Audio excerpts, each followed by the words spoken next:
I was just reading these verses and one kind of stood out for me, so I will read it. It's verse 345 from Guru Vachaka Kovai.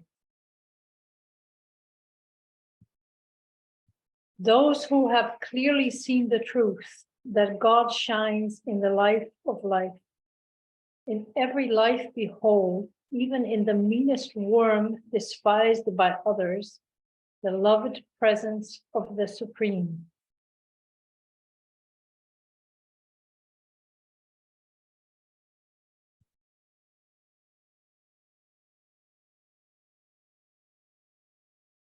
And would you please be able to read that again, Hester? Thank you. Those who have clearly seen the truth that God shines as a life of life, in every life behold, even in the meanest worm despised by others, the loved presence of the Supreme.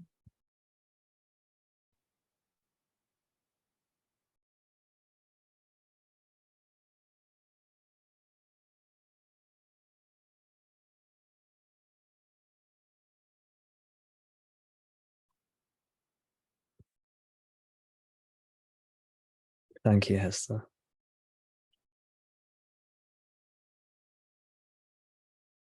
It's a lovely verse, and a lovely reminder that the Supreme is found in everything, everywhere.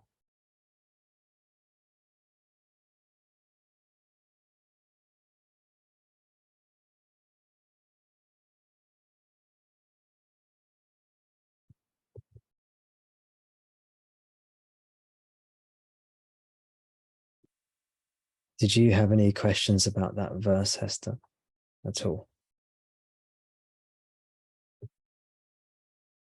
It just spoke to me because I have spent a lot of my life trying to help those that were overlooked or that I felt were overlooked. And looking back at it, I think I was doing it more for myself than for others. And so this verse tells me that if I don't do it from ego motives, trying to help others, then love will come in. And so that was very beautiful to me, and also guides me on my path.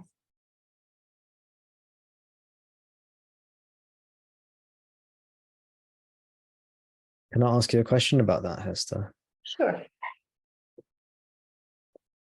So, can you explain to me how this verse has maybe changed your relationship with others? I don't quite follow how this verse, and you mentioned love coming in.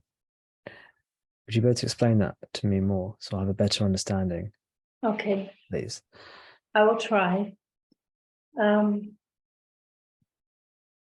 I think there's a big difference between trying to help people from ego perspective, or thinking that it's the right thing to do, or it's going to, that you want to help the victim and fight the bully, is somehow in Maya, it's in a delusion, because it's very goal object oriented.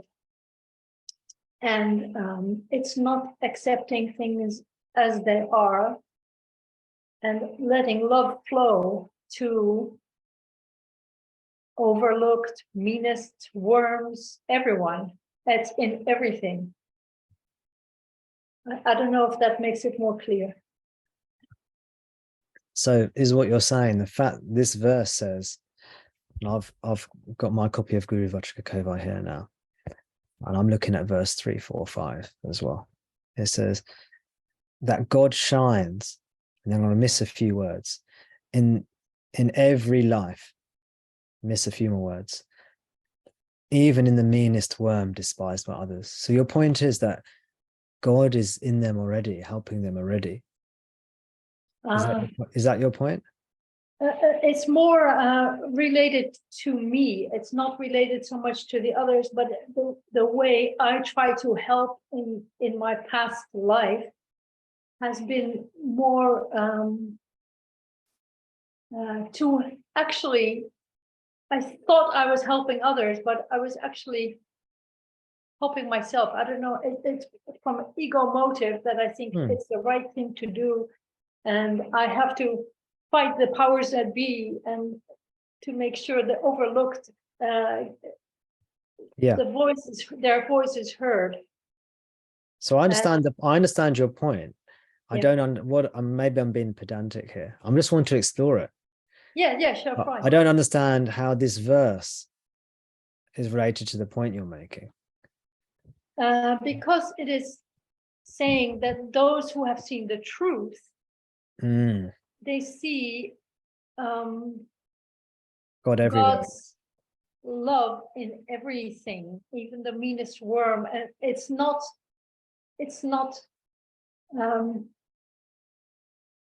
it's just an openness instead of a goal-oriented way of looking at the world, I guess. I see. I don't know how else to explain it. Makes sense. Yeah. Those who have clearly seen the truth, they see God everywhere. Yeah. Even in the meanest worm. And it's not because they feel they have to fight for the meanest worm. It's just that they see it and love it.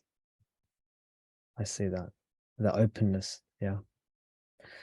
Thank you so much, Hester. And thank you for allowing me to ask you those questions. Yeah. It's a huge part of my life anyway. So I don't know, maybe it's a very idiosyncratic only. No, I don't think it is. I think many people have this vasana, this ideology. And it's not necessarily a bad vasana to have, or it's not necessarily a bad ideology to have. It can be very helpful, and it makes much of the world go round. But when it comes to liberation, these things are obstacles. If we're not interested in liberation, if we're happy with a worldly life, then you can carry on with that vasana. You can carry on doing good in the world. Exactly. But for liberation, we have to go beyond. So we're not here to tell other people to stop doing good in the world. But if you are here and you're interested in liberation, we have to go beyond even these kinds of desires and ideologies, which, as you say, Hester, or you said it in a slightly different way, but I'll put it, these ideologies are based on the false assumption of separation.